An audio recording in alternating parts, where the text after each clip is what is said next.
March has been a crazy month for the hobby. Drake is spending hundreds of thousands of dollars on sports cards. We continue to see record-breaking sales across verticals, and there's so much energy in the space right now. But rather than highlighting what's been going on in the space recently, I want to discuss the top sports collectibles that I love right now that aren't at the center of attention. What's up, guys? It's Frank from Trove, and welcome to the Collectible Breakdown. For today's episode, I'm going to walk you guys through the top 3 items that I'm watching on the collectible platform, and rather than needing thousands of dollars to be able to acquire these high-end pieces, through fractional ownership, you're able to own a piece of all these incredible treasures for under $10 a share. So let's get right into it. A card I love right now that isn't getting enough attention in the hobby is Tiger Woods' 2001 SP Authentic Rookie Auto. With ultra-modern cards, there's so many different releases with rookie autos, but for Tiger Woods, this is the card. And I think the perfect item to compare it to is Tom Brady's Rookie Contenders Auto. The Tiger SP Auto has 2 different variations. There's the base, which is limited to 900 copies,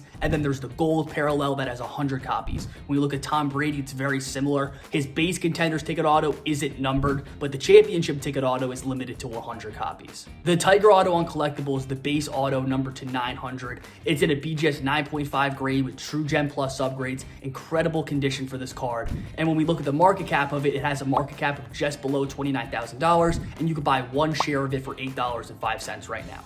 The Brady rookie ticket auto isn't numbered, but in a BGS 9 grade, there are a couple hundred copies of the card, and it's selling for over 6 figures. Tom Brady is the GOAT of football, but I do think people are underestimating the legacy of Tiger Woods. In a span of 11 years, Tiger won 14 majors. He made watching golf an event like never before, and we'll never see a player like him ever again.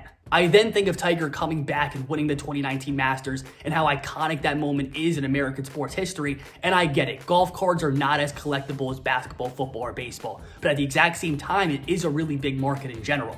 Golf collectibles have been doing very well recently. Last week, we saw a ticket from the 1934 Masters, the first Masters event ever, sell for $600,000. With the 2022 Masters around the corner and the fact that there's just so few great Tiger Woods cards out there, I believe that this piece is due for a boost. Next, I want to talk about Ronald Acuna Jr.'s first Bowman Chrome Refractor Auto number to 50, because although it's been getting attention, this is still an overlooked card. First Bowman Autos are the top cards to be looking at for modern baseball players, as it's the first time that we get on-card autographs of the future stars of the MLB. The 1/1 Superfractor Auto is the most coveted card for any baseball player, but there's some other elusive parallels as well. There's the red number to 5, and there's the orange number to 25. Outside of those, my favorite is the gold out of 50. Collectible IPO'd a copy of Acuna's in a BGS 9.5 grade for $26,000, and it recently received a buyout offer on the platform for $35K, which was declined, and I think that was a very smart move by the shareholders. Acuna is one of the faces of the MLB, and everybody's awaiting his return this spring.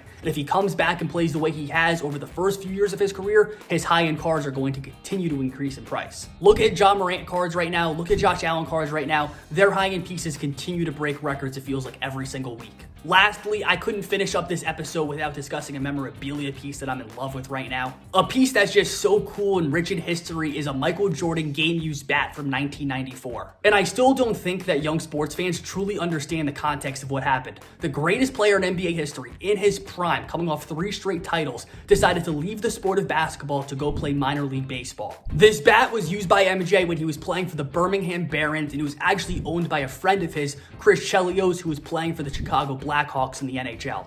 The current market cap of this bat is just above $24,000, which means that you could own 1 share of it for below $5. MJ has cards that sell for over $25,000 every week. This bat is a 1/1 item, and it's an incredible piece of history.